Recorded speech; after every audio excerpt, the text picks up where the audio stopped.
오늘 우리에게 주시는 하나님의 말씀은 요한계시록 5장 1절에서 14절까지의 말씀입니다. 나는 또 그 보좌에 앉아 계신 분이 오른손에 두루마리 하나를 들고 계신 것을 보았습니다. 그 두루마리는 안팎으로 글이 적혀 있고 7인을 찍어 봉하여 놓은 것이었습니다. 내가 보니 힘센 천사가 큰 소리로 이 봉인을 떼고 두루마리를 펴기에 합당한 사람이 누구인가 하고 외쳤습니다. 그러나 두루마리를 펴거나 그것을 볼 수 있는 이는 하늘에도 없고 땅 위에도 없고 땅 아래에도 없었습니다. 이 두루마리를 펴거나 볼 자격이 있는 이가 하나도 보이지 않으므로 나는 슬피 울었습니다. 그런데 장로들 가운데서 하나가 나에게 울지 마십시오. 유다 지파에서 난 사자 곧 다윗의 뿌리가 승리하였으니 그가 이 7봉인을 떼고 이 두루마리를 펼 수 있습니다 하고 말하였습니다. 나는 또 보좌와 네 생물과 장로들 가운데 어린 양이 하나 서 있는 것을 보았는데 그 어린 양은 죽임을 당한 것과 같았습니다. 그에게는 뿔 7과 눈 7이 있었는데 그 눈들은 온 땅에 보내심을 받은 하나님의 7 영이십니다. 그 어린 양이 나와서 보좌에 앉아 계신 분의 오른손에서 그 두루마리를 받았습니다. 그가 그 두루마리를 받아들었을 때에 네 생물과 24장로가 각각 검은고와 향이 가득히 담긴 금대접을 가지고 어린 양 앞에 엎드렸습니다. 그 향은 곧 성도들의 기도입니다. 그들은 이런 말로 새로운 노래를 불렀습니다. 주님께서는 그 두루마리를 받으시고 봉인을 떼실 자격이 있습니다. 주님은 죽임을 당하시고 주님의 피로 모든 종족과 언어와 백성과 민족 가운데서 사람들을 사서 하나님께 드리셨습니다. 주님께서 그들을 우리 하나님 앞에서 나라가 되게 하시고 제사장으로 삼으셨습니다. 그래서 그들은 땅을 다스릴 것입니다. 나는 또 그 보좌와 생물들과 장로들을 둘러선 많은 천사를 보고 그들의 음성도 들었습니다. 그들의 수는 수천 수만이었습니다. 그들은 큰 소리로 죽임을 당하신 어린 양은 권세와 부와 지혜와 힘과 존귀와 영광과 찬양을 받으시기에 합당하십니다 하고 외치고 있었습니다. 나는 또 하늘과 땅 위와 땅 아래와 바다에 있는 모든 피조물과 또 그들 가운데 있는 만물이 이런 말로 외치는 소리를 들었습니다. 보좌에 앉으신 분과 어린 양께서는 찬양과 존귀와 영광과 권능을 영원무궁하도록 받으십시오. 그러자 네 생물은 아멘하고 장로들은 엎드려서 경배하였습니다. 오늘 이 시간에 저는 여러분들이 다 눈이 열려서 요한처럼 하늘을 바라보는 은혜가 있기를 축복합니다. 요한계시록은 모든 성도들에게 하늘을 바라보는 눈을 열어주려고 하나님이 주신 책입니다. 우리가 믿음으로 제대로 살아가려면 어떤 어려움과 또 고난의 형편 속에서도 하나님 말씀대로 살 수 있는 힘은 우리 눈이 열려서 하늘을 바라볼 때 오게 됩니다. 그래서 성령께서 요한을 사로잡아서 하늘을 바라보는 눈을 열어준 겁니다. 요한이 보니까 하늘이 열리고 그리고 말할 수 없는 영광스러운 하나님의 보좌와 그 위에 앉으시는 하나님을 보았습니다. 그리고 네 생물과 24장로와 수많은 천사들이 하나님께 찬양과 경배를 드리는 너무나도 장엄한 천상의 예배를 요한이 보았습니다. 그걸 보고 난 요한이 여전히 로마 제국을 두려워할 수 있었겠습니까? 그 놀라운 광경을 보았던 요한이 여전히 교회가 무너질까 봐 걱정했겠습니까? 말도 아니죠. 아마 요한은 담대함을 얻었을 것입니다. 그런데 이 요한계시록 5장에 가면 요한이 또 본 게 하나가 있는데 그것은 하나님의 오른손에 두루마리 하나가 있다는 것을 보았습니다. 이 두루마리는 이제 하나님께서 온 세상을 심판하시고 성도들을 구원해 주실 모든 과정이 기록되어 있는 책입니다. 이제 성령께서 요한에게 하늘을 보여주시고 하나님과 그리고 수많은 천사들과 천상의 예배를 보여주시고 난 다음에 이제 앞으로 일어나게 될 하나님의 심판과 성도들의 구원 과정을 요한에게 보여주시려고 하는 거죠. 아마 요한은 굉장히 흥분되고 또 놀라웠을 것입니다. 왜냐하면 그토록 알고 싶었던 것이기 때문에 그랬습니다. 예수님이 이 땅에 계실 때 제자들이 물었던 거예요. 하나님의 나라가 언제 어떻게 임합니까? 이제 그 비밀을 알 수 있는 순간이 오게 된 거죠. 그런데 안타깝게도 이 두루마리는 7 봉인으로 봉인되어져서 누구도 펼쳐볼 사람이 없었습니다. 그 사실을 알고 요한이 슬피 웁니다. 여러분, 그때 요한의 심정을 이해하실 수 있겠습니까? 이 세상에서 성도들이 핍박을 당하고 교회가 말할 수 없는 고난에 처해져 있습니다. 수많은 사람이 순교를 합니다. 그때 요한의 마음의 심령에 하나님이 이것이 언제까지 이렇게 해야 됩니까? 언제쯤이면 우리에게 신앙의 자유를 주시고 그리고 하나님의 자녀들을 주님이 구원하고 지켜주시겠습니까? 그런 마음의 갈망이 간절했잖아요. 이제 근데 그 비밀을 알 수 있는 바로 그 순간이 왔는데 그 두루마리를 펼쳐서 하나님의 심판을 집행할 사람이 없다는 것을 알고 얼마나 그가 마음이 안타깝고 괴로웠겠습니까?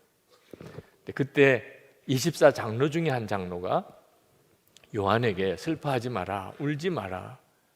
사람으로서는 이 두루마리를 펼 사람이 없지만 그러나 이 두루마리를 펼쳐낼 이가 있다 하고 하는 말씀을 합니다.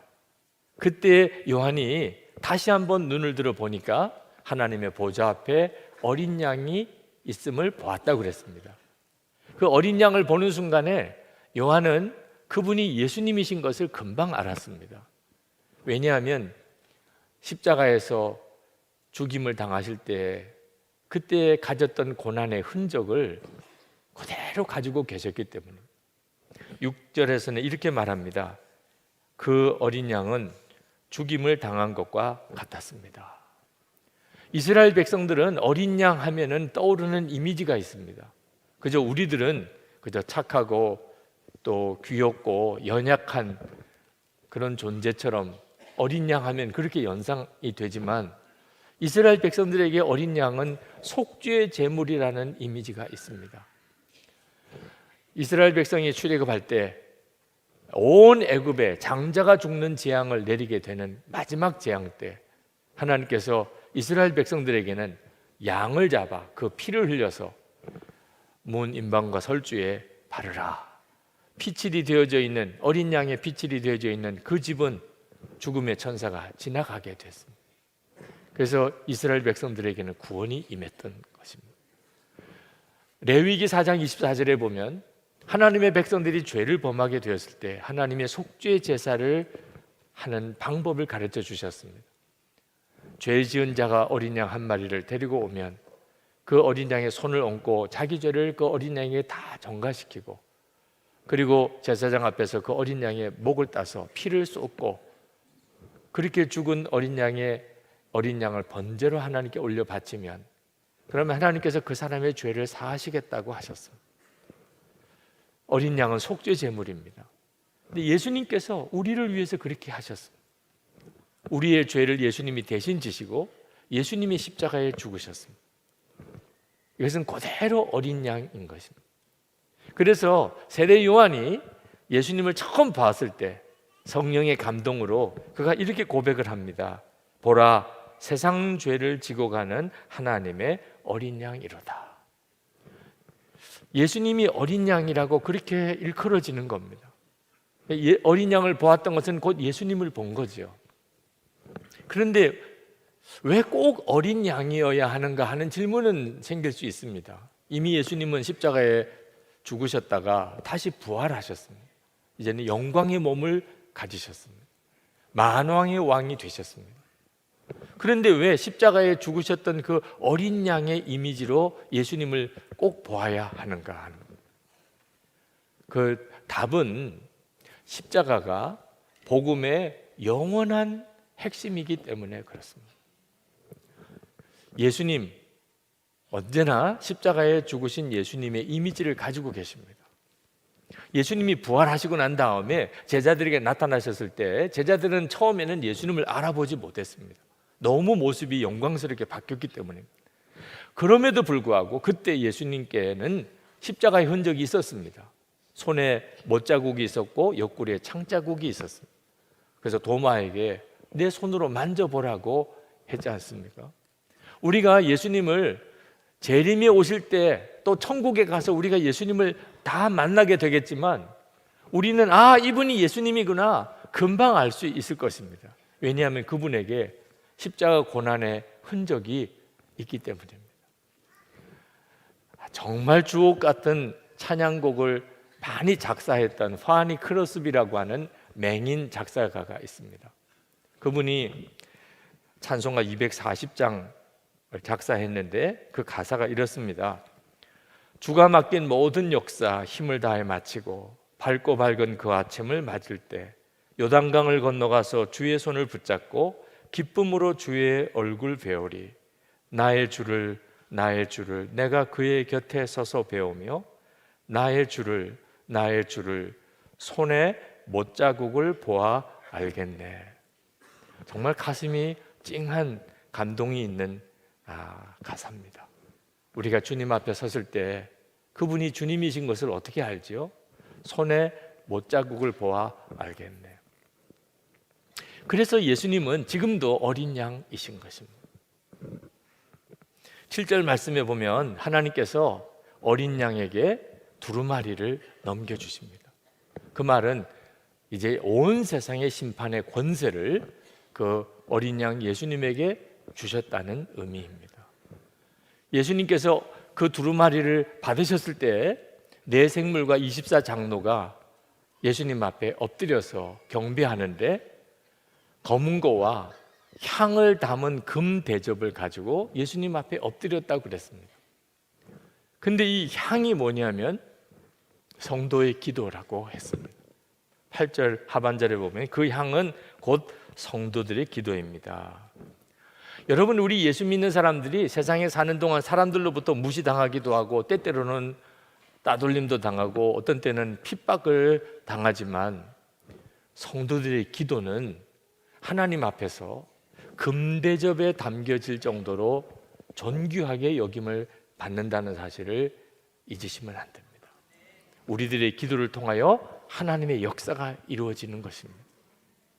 어느 집사님이 민족 통일을 위해서 기도를 하고 있는데 믿지 않는 남편이 빈정거리더래요. 야, 기도하면 통일이 되냐? 하나님을 안 믿는 사람에게는 정말 그럴 것 같아요. 하나님 안 믿는 사람에게는 우리들이 하나님께 통일을 이루어 달라고 기도하는 것이 정말 쓸데없는 일처럼 느껴질지 모르겠어요. 그때 그 집사님이 속으로 하나님께 그렇게 기도했답니다. 하나님, 하나님의 실력을 좀 보여주세요. 근데 어제 하나님이 진짜 실력을 보여주신 것 같았어요. 신마띠아 선교사님 탈북자들을 돕다가 중국에서 체포되어서 재판을 받고 계시던 신마띠아 선교사님 네 분이 어제 찾아오셨습니다. 그렇게 우리가 같이 기도했잖아요. 지난 8월 5일 신마띠아 선교사님이 공안에 체포가 되고 재판을 받게 되고 잘못하면 오래 중국 감옥에서 살아야 되는 소식을 듣고 그때부터 매일 저녁 합심 기도 때마다 신마띠아 선교사님의 석방을 기도했었습니다. 그러기를 4개월, 정말 기적같이 주변 사람들이 다 기적이라고 할 만한 그런 석방 소식을 듣고 한국으로 왔습니다. 추방 조치를 받고 한국으로 오셨죠. 만나서 같이 대화하고 기도하는데 정말 눈물이 나더라고요. 기도한 사람만 느끼는 기쁨일 것 같습니다. 이면수 목사님 석방 때 하나님께서 우리의 기도를 격려해 주신 느낌을 받았는데 신마띠아 선교사님을 통해서 하나님이 또다시 우리가 계속 기도하라고 말씀하시는 것 같았습니다.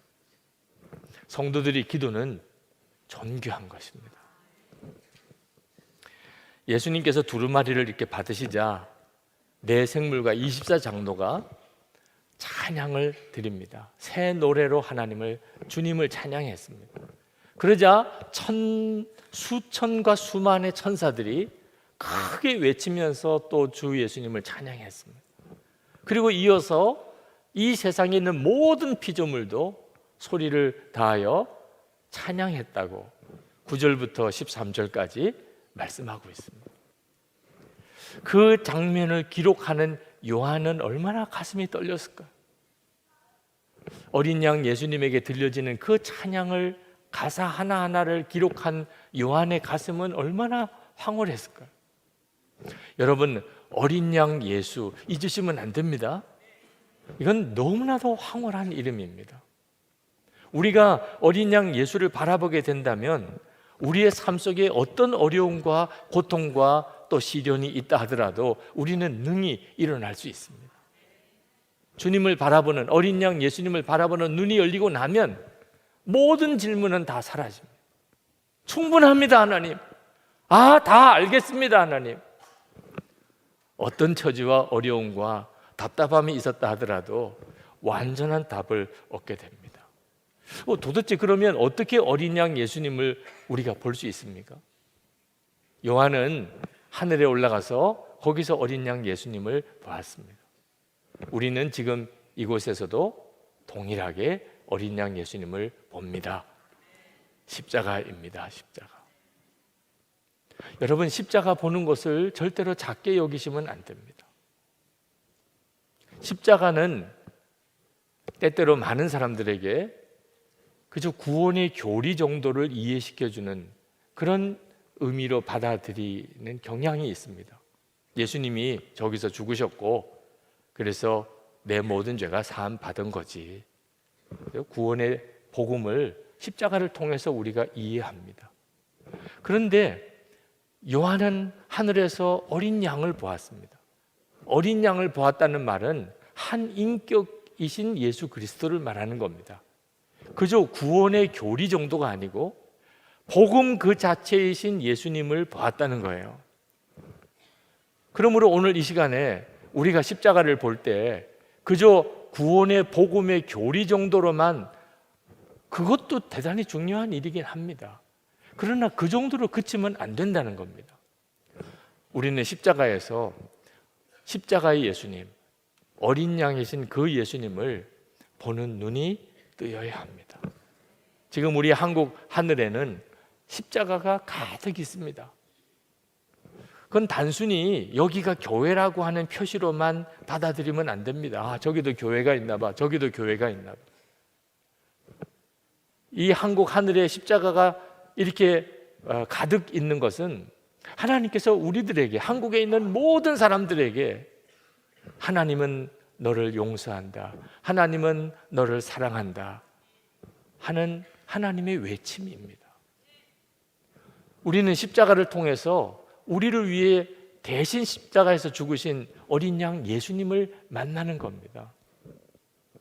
지난 전도인의 밤 행사가 있었습니다. 우리 교회 1년 동안 전도에 참여하셨던 모든 교우들이 함께 모여서 예배도 드리고 서로 격려하고 축복하는 시간을 가졌는데, 그때 갈렙교회 김순자 권사님이 간증을 하셨습니다. 당신이 어떻게 전도자가 되었는지를 이제 간증하셨는데 이렇게 고백하셨습니다. 주님께서는 제가 가장 어려울 때 찾아오셔서 그 어려움을 이겨낼 수 있는 소망을 주셨습니다. 하나님 아버지를 갈망하며 성경 말씀을 읽을 때 예수님께서 저를 위해 십자가에서 고난을 당하시는 모습을 보게 하셨습니다. 그때 저는 그 자리에서 뒹굴며 펑펑 울며 주님의 사랑이 가슴에 못처럼 박혔었고 저의 삶은 뒤바뀌게 되었습니다. 그때부터 십자가의 사랑을 전하고 싶어서 전도자가 되었습니다.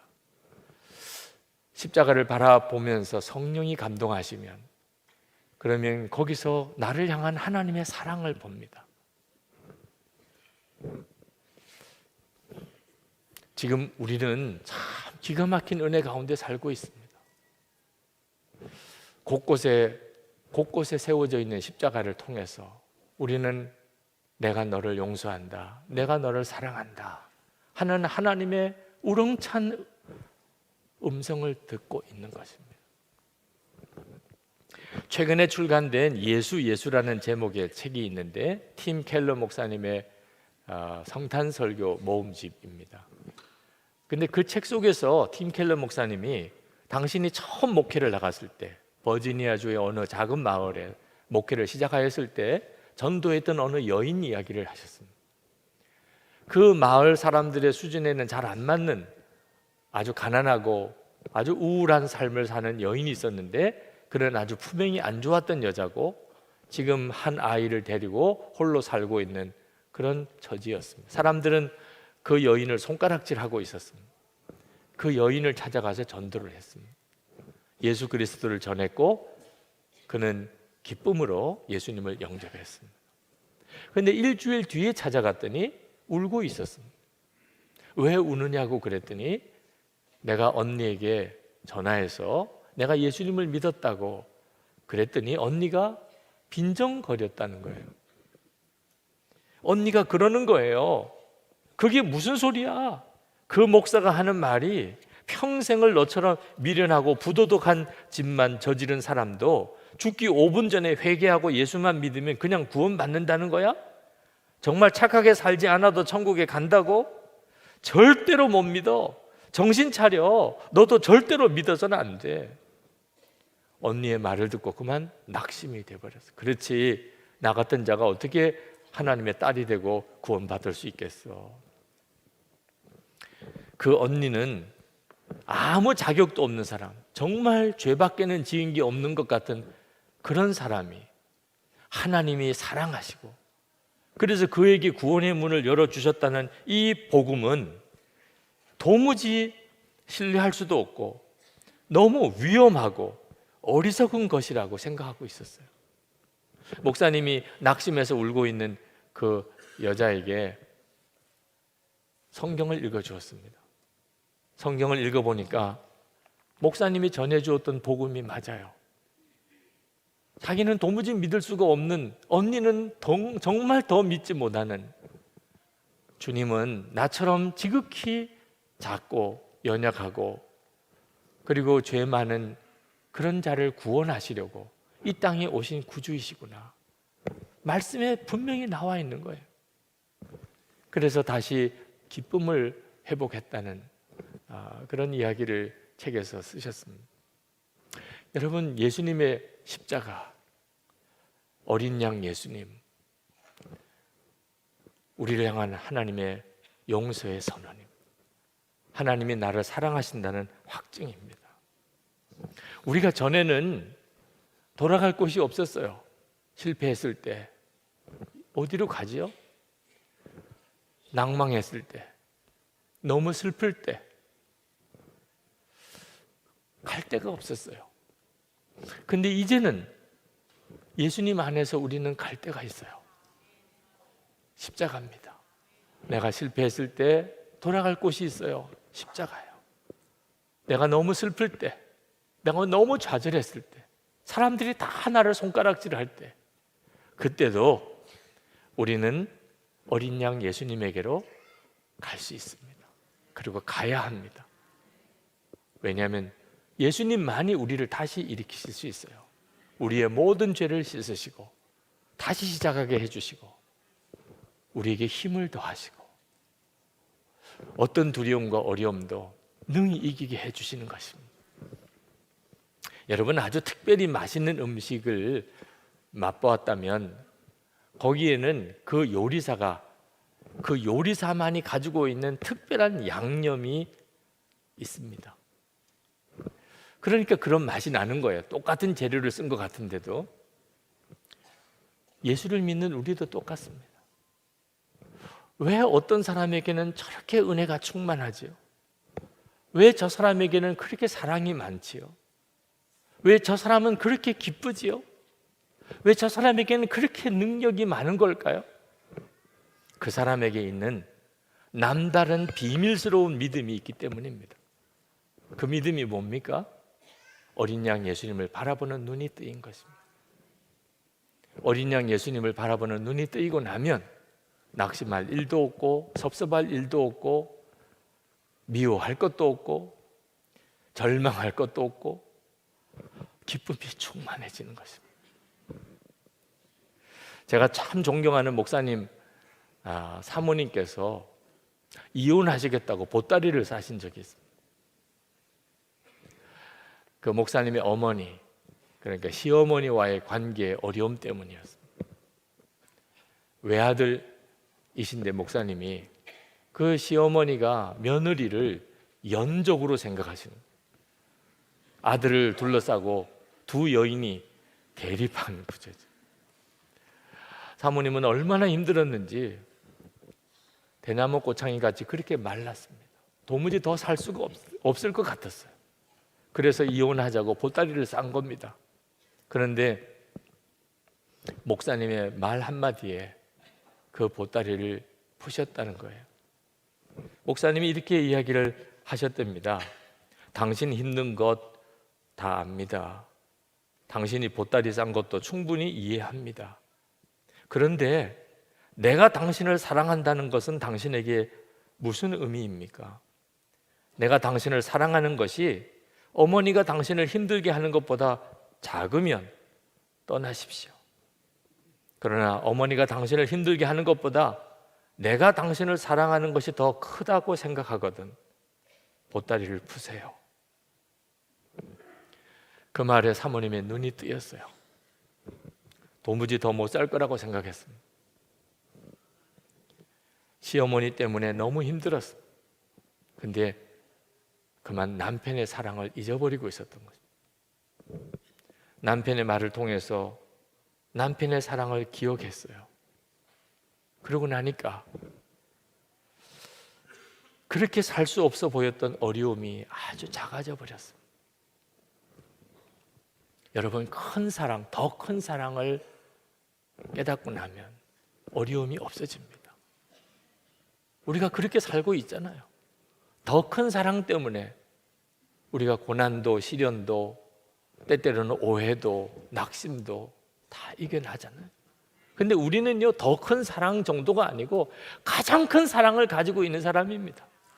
어린 양 예수님, 지옥에 갈 수밖에 없는 나를 대신하여 주님이 십자가에 죽으신 가장 큰 사랑을 가지고 있는, 착한 사람 위에, 선한 사람 위에, 아끼는 사람 위에, 가족 위에, 친구 위에 죽는 사람은 있지요. 그런데 지옥 갈 죄인을 위해서 누가 대신 죽을 사람이 있겠습니까? 우리는 그런 사랑을 받았어요.